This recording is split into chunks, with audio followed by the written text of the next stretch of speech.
हाँ जी, तो हम लोग पढ़ रहे थे हाफ लाइफ पीरियड। बीच में पावर कट होने से वीडियो इंटरप्ट हो गया। हाँ समझिए, तो फर्स्ट ऑर्डर रिएक्शन का हाफ लाइफ पीरियड आया था, ध्यान देंगे 0.693 अपॉन के। ठीक है, इस फॉर्मूले को ध्यान से देखिए। Half life period independent of concentration पे डिपेंड नहीं करती है, ध्यान समझिएगा। ठीक है, इसका मतलब ग्राफ जो होगा बिटवीन, बहुत फेमस क्वेश्चन है, बहुत इजी क्वेश्चन है, यदि आपने समझ लिया, क्योंकि ए तो फॉर्मूले में है ही नहीं, ए या एक्स नहीं है, कंसंट्रेशन फॉर्मूले में है ही नहीं, इसका मतलब कंसंट्रेशन पे डिपेंड।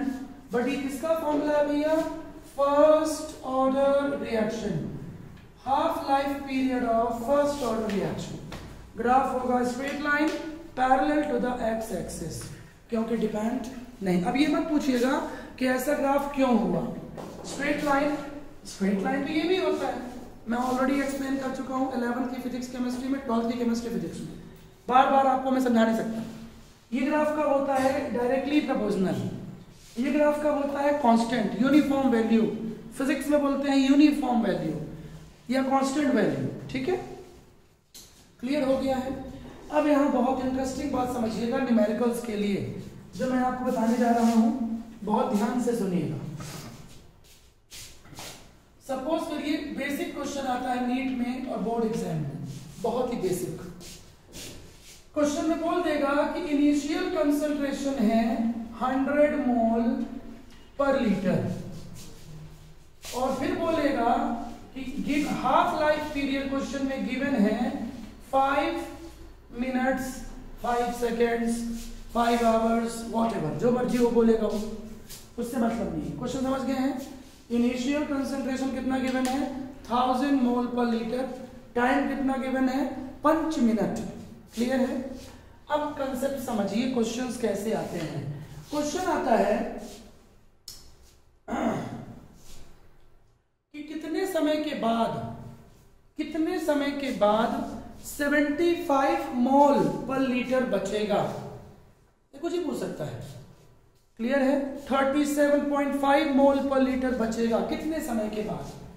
आपको निकालना है टाइम, कितने टाइम के बाद जो अमाउंट है वो कितना बचेगा डिसोसिएशन के बाद?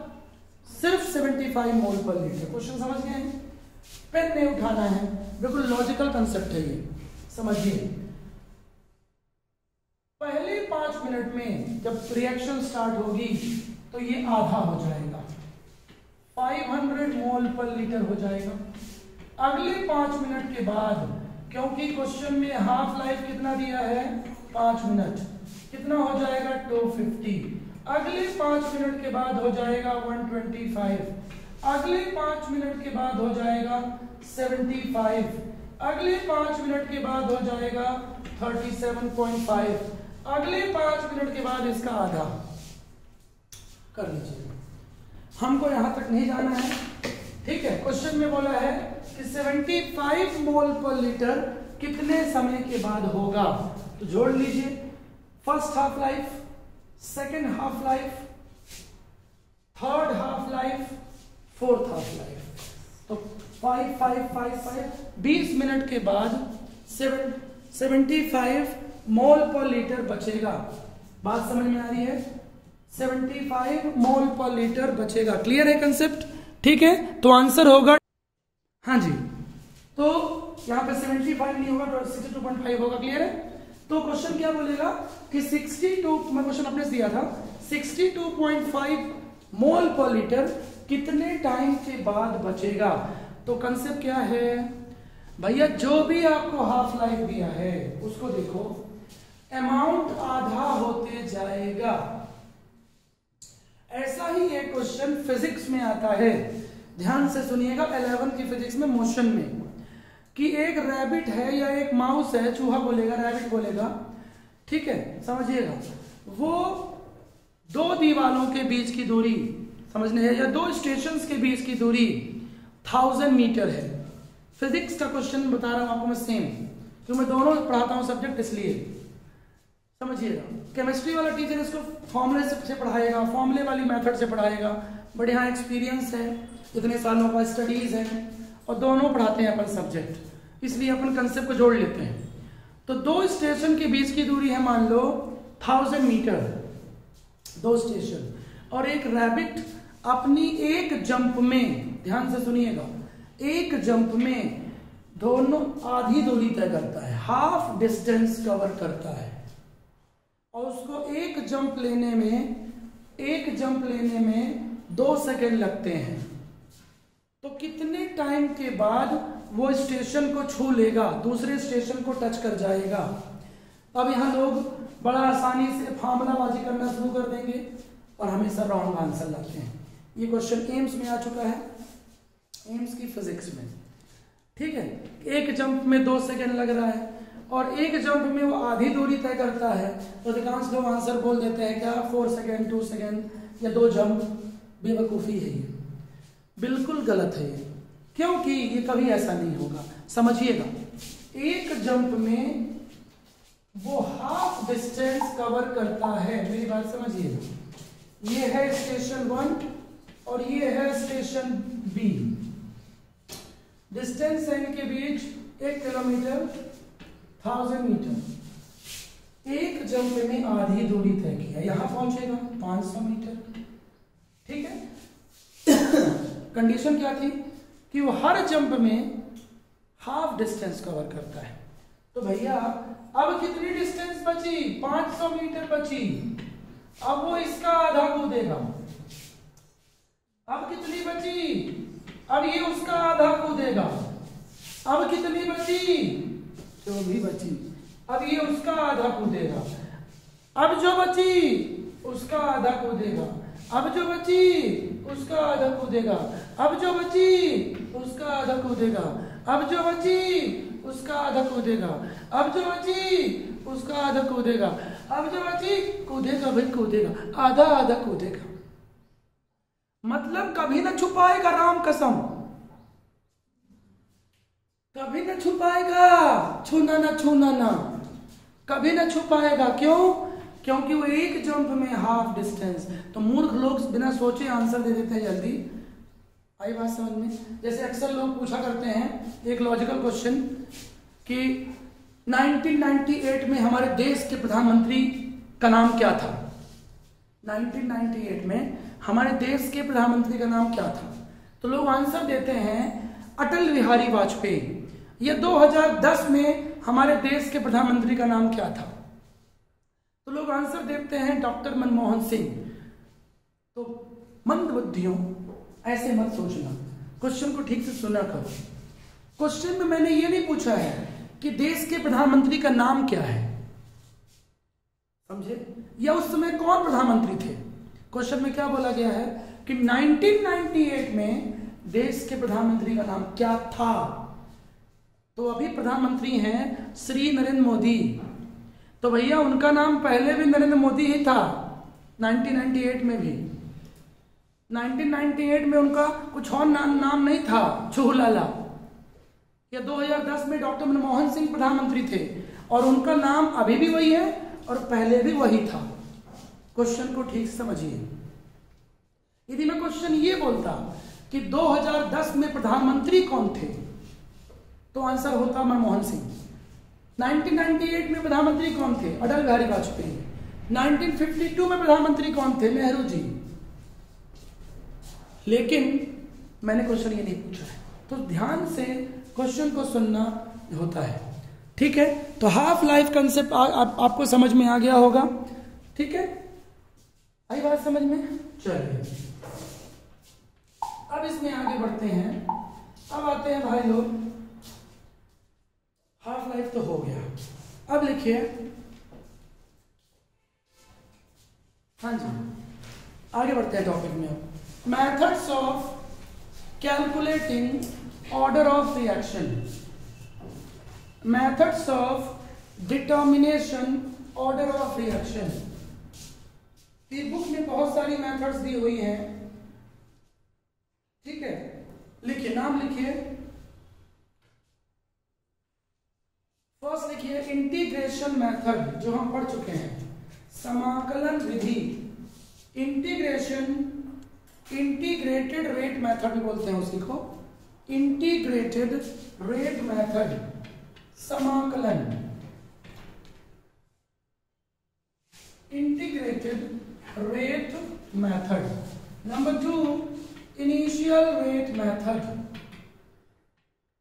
Initial rate method. Number 3, half life method. Number 4, graphical method, graphical method, ये यूजफुल है, ठीक है। नेक्स्ट, ओस्टवॉल्ड आइसोलेशन मेथड, हालांकि ये बहुत फेमस नहीं है, नाम लिख लीजिए, ओस्टवॉल्ड आइसोलेशन मेथड, ओस्टवॉल्ड, बट ये यूजफुल नहीं है, ज्यादा बात इसकी नहीं करूंगा। ओस्टवॉल्ड आइसोलेशन मेथड, ग्राफिकल मेथड।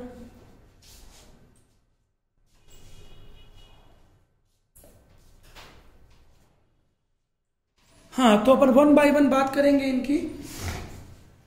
इन सब में सुपरस्टार है, अमिताभ बच्चन है, इनिशियल वेट मेथड। सबसे ज्यादा क्वेश्चन इस पे आते हैं, इस पे कसम रेखा की, सबसे ज्यादा क्वेश्चन इसी पे आते हैं। हेडिंग करिए, initial rate method, initial rate method. गोरी है कलाइया, पिला दे मुझे हरी हरी चूड़ियां, अपना बना ले मुझे पालमा। अब ऐसे गाने बनते नहीं है, अब आजकल ऐसे गाना बनता है कि तो बादशाह गाता गरी गरी गरी कलाइया। हाँ, फिर बीच में म्यूजिक बजता, ठीक है, फिर हनी सिंह आता, यो गरी है कलाइया। हाँ, चलो। हाँ भाई, एक आ ही गया था बीच में, चिट्टी कलाइयाँ, काली कलाइयाँ। हाँ, चलिए, इनिशियल रेट मेथड, तो पहले इसके कंसेप्ट में आ जाइए। हाँ, पहले इसकी थ्योरी ध्यान से सुनिएगा, जो अब मैं आपको ट्रिक पढ़ाने वाला हूँ, उसको थ्योरी बोलिए, ट्रिक्स बोलिए, इस टॉपिक की जान है, लाइफ में की सिक्का। चलिए, तो ध्यान देंगे, जब वहां लेंगे सोएंगे नहीं, है ना। मेरी क्लास में कोई सो गया मतलब बड़ा वाला है वो, ठीक है। जनरली मैं सोने देता नहीं हूँ, बिजी रखता हूँ। और कपिल शर्मा जैसे सुपर हिट शो है ना, विदाउट स्क्रिप्ट। चलिए, उसके बाद में नींद आ गई तो भवानी मालिक है, ठीक है। चलिए आगे बढ़ते हैं, तो कंसेप्ट लिखिए या इसको ट्रिक बोलिए। पहला पॉइंट, इफ, ध्यान से सुनिएगा, if concentration increases n times, question में आपको गिवन रहेगा,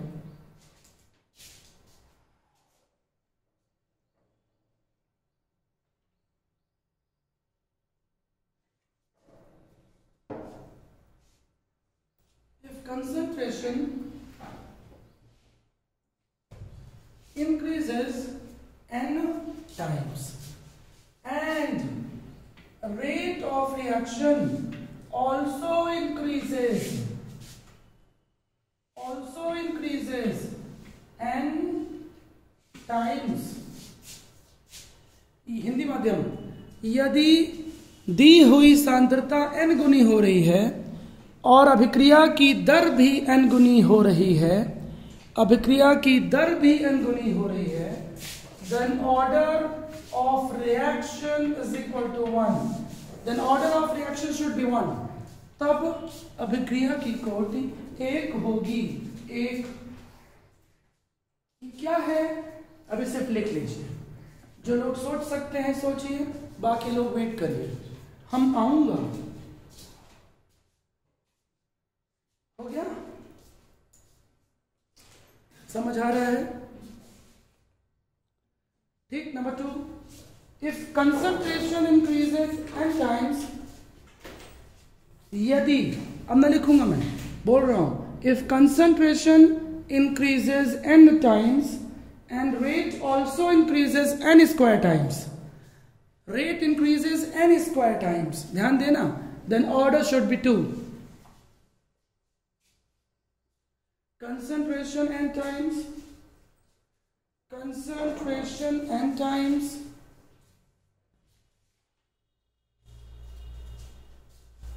बोलिए.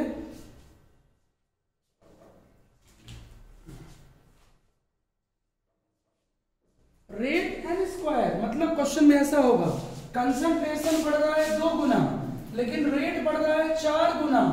4 गुना को हम लिख सकते हैं 2 स्क्वायर. देन ऑर्डर कितनी होगी? 2 होगी. समझिएगा. कंसंट्रेशन बढ़ रहा है 3 गुना, रेट बढ़ रही है 9 गुना, मतलब 3 स्क्वायर. तो ऑर्डर क्या होगी? 2 होगी. 3 स्क्वायर. पावर को बोलते हैं ऑर्डर. पावर को. ट्रिक समझो. ट्रिक का थ्योरी से संबंध है. Number 3, if concentration increases n times and rate n cube, then order 3. Then order 3. समझ में आया? Concentration n times, rate n square, order क्या होगा? 2 होगा. Concentration n times, rate n cube, order 3 होगा. क्लियर है? Concentration n times, but rate root n times, then order half होगा. Order क्या होगा? Half. Concentration n times, rate root n times. Root मतलब power half. तो order क्या होगा? Half. और ऑर्डर किसको बोलते हैं? पावर. ऑर्डर किसको बोलते हैं भैया?